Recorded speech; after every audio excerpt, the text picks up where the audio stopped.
arrêté, il se fout de ma gueule en fait. Parce que j'ai arrêté l'iPhone, ok? Voilà, moi j'ai pas le même truc que vous, j'ai ça, d'accord? Ouais, c'est pas la même chose. Demain le team regarde, on dirait que j'ai déterré Tupac. Oh! Il est vivant. Quelqu'un voit ce que c'est? Il y a un archéologue dans la salle qui pourrait nous expliquer? C'est mon téléphone, d'accord? C'est l'iPhone moins 10. Ça coûte 1312 € de moins que l'iPhone 10. Et c'est cool parce que tu vois, il coûte 17 € quand il tombe par terre, je rigole. Ma vie n'est pas finie. Je dis, j'en rachète un autre tout de suite. J'achète ça comme du pain, le truc. Je dis, mettez-moi en deux. C'est cool, ce téléphone est cool pour une seule chose, c'est que si on me le vole, tu vois, je le mets dans ma poche, si on me le vole, on le remet dans ma poche, ok? Avec un ticket resto en plus, quelque chose. En fait, j'ai arrêté l'iPhone parce que j'ai regardé une émission qui s'appelle Cache Investigation, avec Élise Lucet, c'est une émission française, sur la fabrication des smartphones, et ça m'a ruiné. J'ai vu des enfants travailler toute la nuit pour qu'on fasse des selfies, j'ai fait, bon, ça vaut pas le coup. Et surtout, je me dis, c'est la honte, c'est les enfants à l'autre bout du monde, ils doivent se rassurer, ils doivent se dire, oh, ils ont de la chance, ces occidentaux, ils peuvent nous sauver, avec ce bijou de technologie, ils vont nous sauver. Et nous, pendant ce temps-là, on fait des snaps. Vomir un arc-en-ciel. Bah. Bah. On fait des boomerangs. Symbolique de notre société, on fait du surplace. Dans le reportage, il disait que si on payait les gens à leur juste valeur dans les mines au Congo, ou les enfants qui travaillent dans les usines en Chine, le téléphone il coûterait au moins 3 000 €. Et on s'en approche doucement, ok?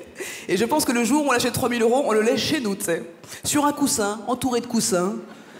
Et on appelle comme ça, allô? Et vous savez comment ça s'appelle ça? Un téléphone fixe. À 3 000 €. Ouais, du coup, j'ai arrêté et j'ai ça. C'est vraiment, c'est pas un sketch, hein. C'est pas pour mon sketch que je fais ça. Je serais une personne horrible, peut-être parler des enfants. Et après, je rentre chez moi, j'ai un iPhone en or, t'sais. On est dans le nouveau monde, ça y est, c'est le nouveau monde, on y est, sérieusement. On en parlait pendant longtemps, c'est fait, ça y est. Rien que pour les messages dans les émoticônes, il y a trop d'émoticônes, vous envoyez trop d'émoticônes. Je ne reçois que des carrés. Toutes mes émotions sont carrées. Ma meuf, elle m'a envoyé chérie, il faut qu'on parle. Point, carré. Je suis pas rentré chez moi. On est dans un nouveau monde. Mais attends, si tu mets pas de smiley dans tes messages, tu sais, c'est comme si tu faisais la gueule. Si quelqu'un t'envoie je suis en retard et que tu réponds ok, point, il va faire pas la peine d'être agressif, hein. Alors que tu mets ok, point, smiley, poney, t'es normal. On est dans un autre monde. Mon iPhone me manque, franchement, il me manque. J'avais une vraie relation avec lui. Et je peux pas revenir en arrière. J'avais une vraie relation avec cet iPhone. Je me rappelle un jour, il était tombé, je l'ai ramené à l'Apple Store. On m'a dit que j'avais mon fils aux urgences. Sauvez-le! Alors lui, j'en ai rien à foutre, il peut tomber, rien à faire. D'ailleurs, quand il tombe, c'est un délire. C'est-à-dire que la batterie s'enlève, je sais pas si vous vous rappelez de ça, c'est dans le passé aussi. La batterie s'enlève, faut que tu remettes la date et l'heure. Tu sais, le truc, il fait des mini-comas, le truc. Il est amnésique, il fait hey, putain, on est où? Quelle heure? Quelle année? Où? Calme-toi, ça va bien se passer. T'es qui, putain? Je suis ta propriétaire. C'est un délire. D'ailleurs, quand il n'y a plus de batterie, c'est-à-dire à peu près au bout de 3 mois, il dit pas batterie faible, il dit plus de piles. Il me respecte pas, le truc. C'est pas un téléphone, c'est un jouet que j'ai. D'ailleurs, si tu viens chez moi, j'ai pas une cuisine, j'ai une dinette. Et je dis qui veut miam miam? Il y a 3 types de personnes qui ont ce téléphone, d'ailleurs. Il y a les vieilles, les dealers et moi. J'en peux plus. Mais je tiens. Il y a tellement de choses que j'ai plus, tu sais. Avant, je pouvais regarder mes photos, poser dans le métro, tranquille. Je me faisais mes petits souvenirs. Maintenant, je fais mes souvenirs dans ma tête. Je suis là. On dirait une folle, clairement. Je fais la musique avec, parce que j'ai pas de musique.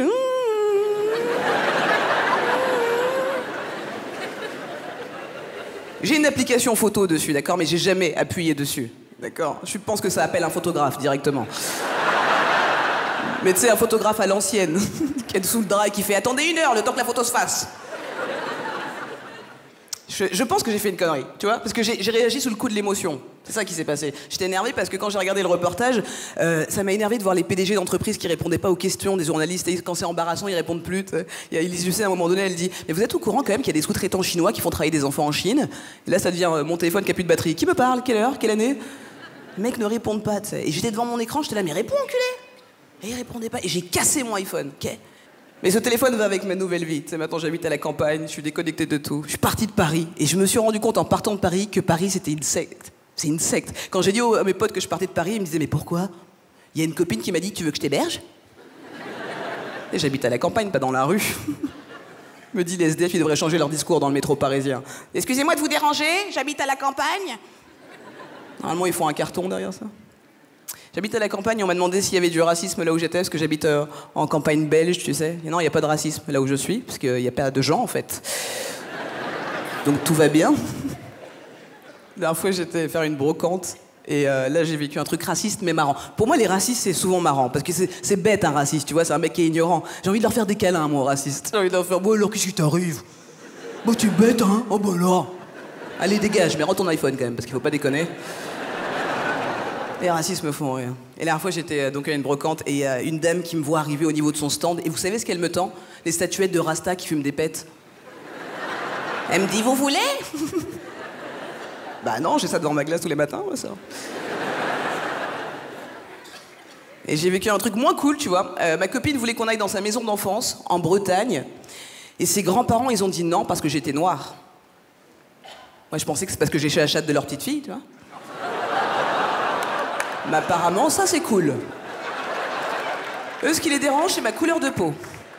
Je lui ai dit, mais qu'est-ce qu'ils veulent comme couleur? Ils aiment quoi? Fuchsia? Je mets fuchsia. Je te lèche en fuchsia, ma chérie. Merci de m'avoir écouté, Montreux.